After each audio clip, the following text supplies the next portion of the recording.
You right there. Put down that fork. I'm about to give you the exact reasons for why you're unable to get to your abs or at least see a nice flat toned stomach, the kind of thing that you've been dreaming of.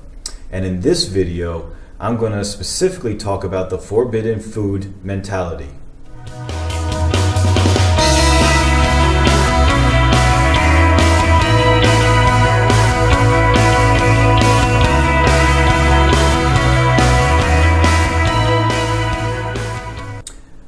First things first, I strongly encourage you to put your email in the box below.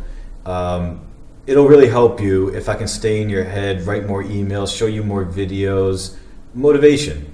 You need motivation, let me give that to you. Put your email in, nobody's ever going to spam you, don't worry about that.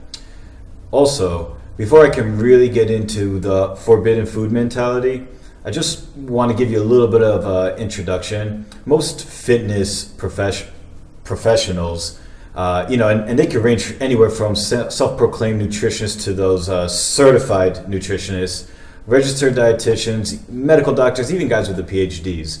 A lot of them cannot help people because they are stuck in this dichotomy of good food versus bad food, or the right way to eat and the wrong way to eat.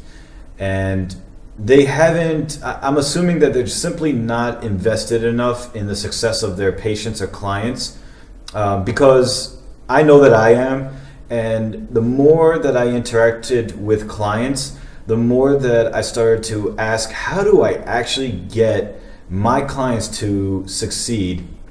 I learned that it had nothing to do with what you should or should not eat. I could give 1,000,000 instructions to somebody. I could give one instruction to somebody. It wouldn't matter. It's not about telling somebody what to do. It's about understanding the psychology behind why they're not succeeding and how to help them wrap their minds around what needs to be done on their end to eat less. So I'm going to do that for you right now and explain to you one of the biggest concepts, which is what I'm calling the forbidden food mentality. And to illustrate this, I'm going to talk about a study. There are tons of studies that can validate the information that I'm giving you, but this particular one is of interest to me. I really love it, and hopefully I don't get any of the facts wrong. There are a lot of details, and I'm also hoping that I can deliver it clearly to you. Now, this study was run by Claire Adams from Louisiana State in the Department of Psychology, and Mark Leary, he's from the Department of Psychology and Neuroscience at Duke. Now, Claire focuses on eating disorders, or that's one of her focuses, and Mark, he focuses on, his PhD actually is on social psychology. So they gathered together at Wake Forest University, and what they did is they recruited 84 women of all kinds. Some were lean, some were overweight, all age ranges, and 26 of them were on a diet, putting quotation marks around that. Prior to this study, the participants were instructed not to have any food, and they were also given a cover story that the researchers just wanted to monitor their reactions to watching TV. Now, while they were watching TV at the study, they were required to choose between an original donut or a chocolate donut. And they also had to drink a glass of water. Now, the reason why they had to choose a donut is because research shows that donuts rank extremely high on the forbidden food list for Americans. And the glass of water was to enhance these feelings of fullness, to really get them to kind of feel a little guilty about it. Now, after they had the donut and watched TV for a little bit, they were then brought into what they were told was a taste test, where they were given 3 bowls of candies. I believe they were Snickers, Mars, and Milky Way, but don't quote me on that. It could be slightly off. Obviously, very, very good stuff. And they were told to eat as much as they want and then rate what they thought of the candy. And of course, the amount that they ate was weighed. Now, before I can even give you the results, I still have to talk about a few other details. Prior to all of this, they used several well-established interview methods to classify them as restrictive eaters or non-restrictive eaters, dieters versus non-dieters. And also they classified them based on their answers as who's more likely to feel guilty or not guilty after eating forbidden foods. One last thing, they were also randomized into 3 groups. One was a control group where they actually didn't receive a donut at all.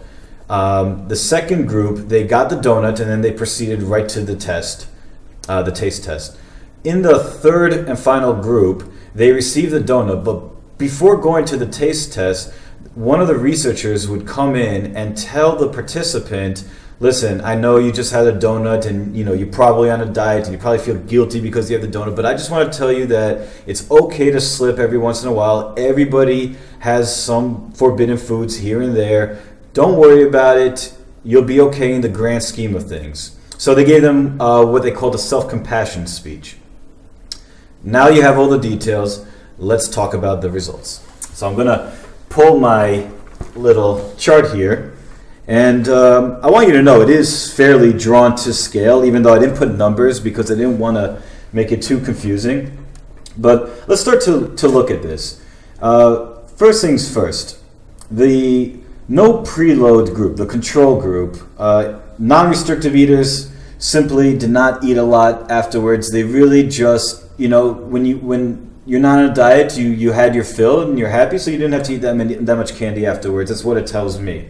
And the preload group with no self-compassion also didn't eat that much afterwards. If they were not restrictive eaters. So in general, if you're not a restrictive eater, you don't eat that much.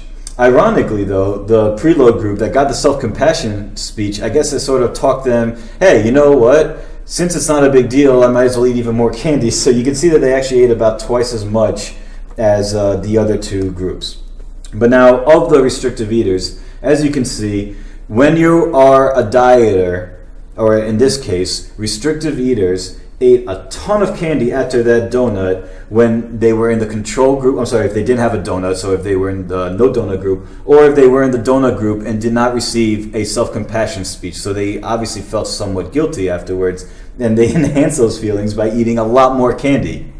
Interesting, right? Meanwhile, the preload group, the group that got the donut but got the self-compassion speech, felt a lot better afterwards and actually ended up not eating. They ate about half as much as the other 2 groups as well of the candy afterwards. So that's kind of interesting. We'll talk about that in a second, but why don't we ask the question about guilty versus non-guilty feelings and associations.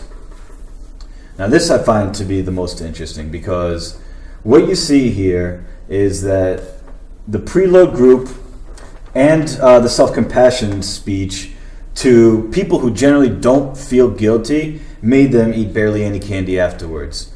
However, of the non-guilty ones, if they didn't receive a donut or if they did not receive a self-compassion speech, they ate about 3 times the amount of candy. So that's a little bit, that's interesting. They just didn't feel guilty. They had what they wanted. Done deal. More important, though, is what you're seeing here is simple. Regardless of self-compassion speeches, no matter who you are, if you feel guilty about the foods that you eat so much more of them. That is what this is showing us. And it's kind of crazy if you think about it, right? So let's wrap this up. Everybody's obsessed with this dichotomy of good versus bad foods. And as a result, you specifically are creating judgments. Okay, you're judging what you're doing. You're judging yourself and you're judging others. All right. A lot of people who call themselves clean eaters feel some sort of a moral superiority to others that don't. And that's the most ironic part about it, because clean eaters are not clean eaters. No matter what, everybody has a slipping point. You can eat clean for so long until eventually you are going to go have that donut, and that donut is going to make you feel extremely guilty about it because you associate feeling so great about not eating your forbidden foods. And the best example of this is when that person who now all of a sudden feels so bad about that slip up, it tells themselves, oh, well, since I already slipped up, I might as well continue to eat really, really bad, capitalize on this opportunity and eat really bad over this weekend and just go nuts. And then on Monday, I'm going to get back on track. They create that illusion.